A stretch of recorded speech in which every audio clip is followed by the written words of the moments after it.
The heads are down. Nodding. They're stuck with these things. They're walking along with these things. They're driving with these things in their hands. It's glued to their hands. As they sit down, they've got to take it out of their pocket and put it on the table in front of them and keep looking at it. And their conversation is limited to the mobile phone. They're wedded to these things. They're in bondage to these things. They can't leave them alone. They have panic attacks if they can't have this instrument in front of them. And you get groups of people so wedded that they won't take a conversation between themselves, but they're on the mobile phones.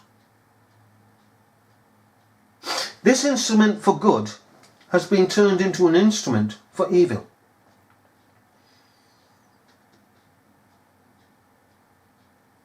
People are in bondage to this instrument.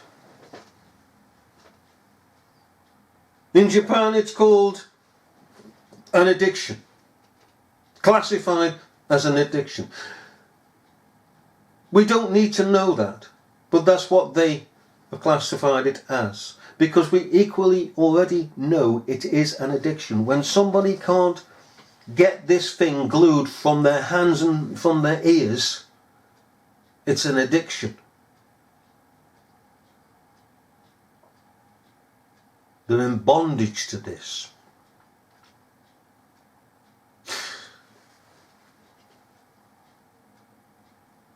It's evil. And what flows on these mobile phones, what is to be heard? Well, if you listen carefully to these people, it's nothing but superfluity. They have to start with the script, I'm on the train, or I'm on the bus, or I'm walking for the shopping centre. And that's how the script begins.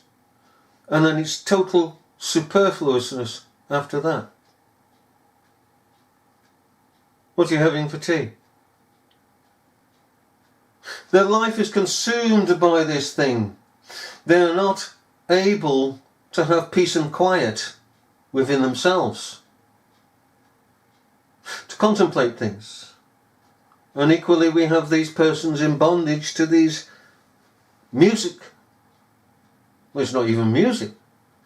This heavy beat into their ears with these special earpieces. Now they're in bondage to that. Now we're talking about bondage in this piece that we're dealing with. Bondage. And of course we're down to the basics, as we are, because we are Christians. We speak about the basics.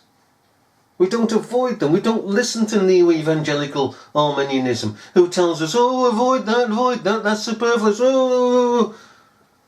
Get on your bike, pedal and pedal off. Thank you very much. Christ fed the 5,000. Practical. He gave instruction to people. Practical instruction. How to sow seed, the best way to sow seed, for one. Another, keep away from the leaven of the Pharisees.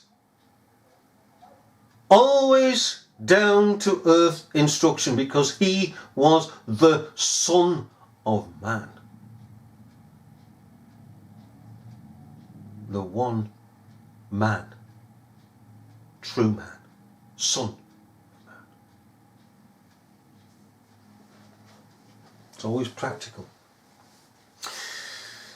Jehovah taught us and continues to teach us practical lessons from the scriptures. The scriptures are for faith and practice. And we are to feed this into the world.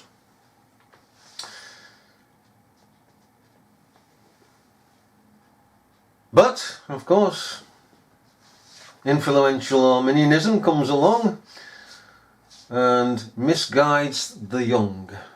And we're not just talking about young as in persons that have recently come through the regeneration and have washed their robes and made them white in the blood of the Lamb. Come through that great tribulation of conviction to conversion. We're talking about persons that have stunted themselves, who are still children. They've rebelled, and the Lord has chastised them, and they still rebel more. They're not learning the lesson. When providence is as the rod of God is reflected by, comes along and chastises their life, they don't discern between the troubles that are naturally in the world through the fall and the chastisement that they are going through for the wrong that they've done. They become stunted.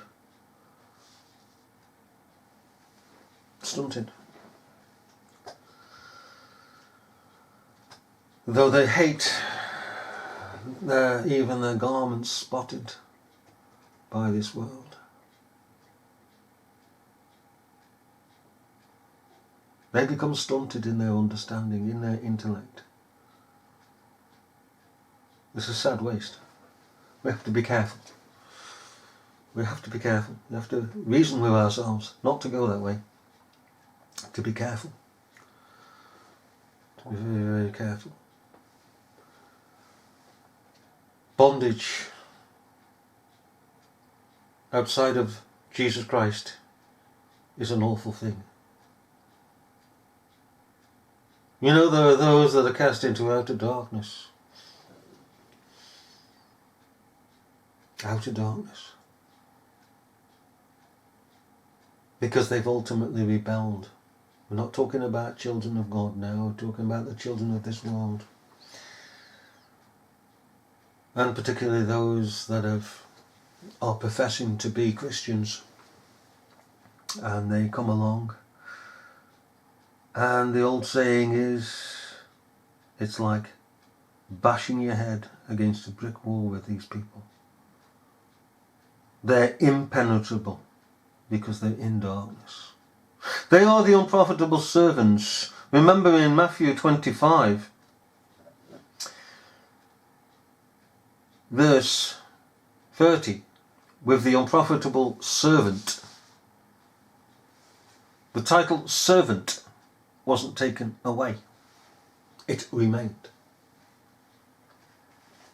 And he would serve the Lord in the way of exercising the children of God in the scriptures of God. Yes, his name, his title was never taken away. He was cast out into outer darkness. The mouth on that servant, the heart of that servant that spoke to his Lord, and every creature belongs to the Lord. Christ is Lord over all, sustains all, gives life and breath and being to all. Let's not go the secular-minded way. The mouth on that iniquitous, vile, unprofitable servant towards his Lord was ghastly, absolutely ghastly. I know that thou art a hard man. No, he's not. Romanism says Christ is a hard man. You've got to have Mary to intercede. Mary, a sinner, intercede. Christ is the intercessor between man and God. Romanism is where the devil's seat is. No wonder it puts Mary as in place of Christ. And yet, says Christ is the intercessor. Then it says the Pope is the intercessor. And this is how it goes on. The sorcerers of Egypt are sitting there. And all the lies that they've done, all the false miracles that they do,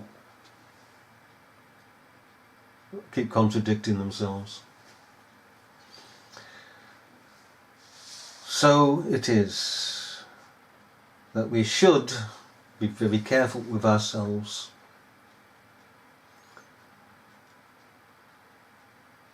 How we walk, what we listen to. that we do not get ourselves into bondage. The only bondage, again, that we should have is Jesus Christ the Lord. And that is the best bondage, because it is freedom.